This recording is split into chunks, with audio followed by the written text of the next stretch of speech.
परम पिता परमात्मा और उनकी सभी पवित्र आत्माओं को नमस्कार। ज्यों ज्यों भजन सिमरन का अभ्यास करेंगे त्यों तो हमारे कार्यों में मनुष्य जन्म के सुनहरी अवसर का पूर्ण लाभ उठाने की भावना झलकती दिखाई देने लगेगी। हमारी रूहानी तरक्की का अनुमान अंदर प्राप्त किए रूहानी अनुभव से नहीं, बल्कि हमारे अंदर बढ़ रही शांति और संतोष से, प्रारब्ध को खुशी खुशी स्वीकार कर लेने से और दूसरे लोगों के प्रति हमारे अच्छे व्यवहार से होगा। इस तरक्की का पता इस बात से लगेगा कि नाम दान मिलने के बाद हमारे अंदर दया का भाव बढ़ा है या नहीं, और हमारी सहनशीलता में वृद्धि हुई है या नहीं। हमारी रूहानी उन्नति का अनुमान इस बात से नहीं लगेगा कि हमारे अंदर केवल आंतरिक रूहानी अनुभव प्राप्त करने की गहरी लालसा है।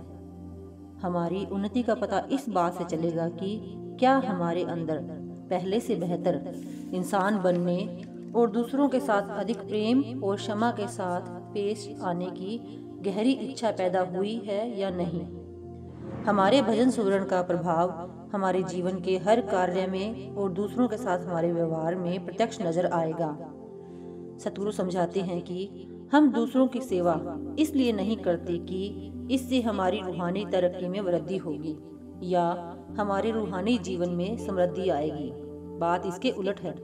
ज्यों ज्यों भजन सुमरन में तरक्की होती है, हमारे अंदर कुदरती तौर पर दूसरों की सेवा सहायता करने का भाव बलवान होता जाता है। इस भावना की प्राकृतिक अभिव्यक्ति सेवा के भाव में होती है।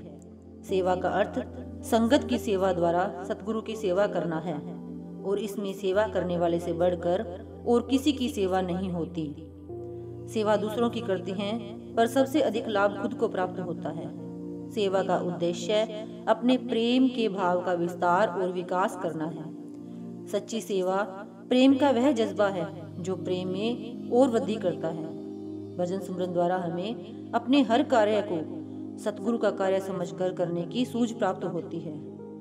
बाहरी सेवा हमारे अंदर नम्रता पैदा करती है और हमारा ध्यान मैं से हटाती है।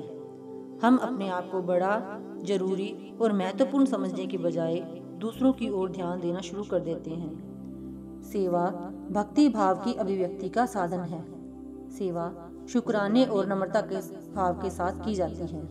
इसमें कोई लाभ प्राप्त करने, मान सम्मान, पदवी आदि प्राप्त करने की भावना नहीं होनी चाहिए। सेवा करते समय यह नहीं देखना चाहिए कि हम गुरु की संगत की या समाज के किसी अन्य वर्ग की सेवा कर रहे हैं। अगर सेवा से हमारा अहम बढ़ता है तो वह सेवा नहीं है, और ऐसी सेवा का त्याग कर देना बेहतर है। सबसे ऊंची और बड़ी सेवा भजन सिमरन है। बाहरी सेवा जितनी मर्जी कर ले, वह कभी भी भजन सिमरन की जगह नहीं ले सकती।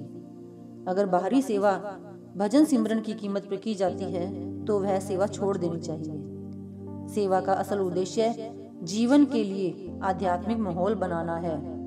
इसका उद्देश्य रूहानी तरक्की के लिए उचित वातावरण तैयार करना है ताकि भजन सिमरन में सहायता मिले। Thank you.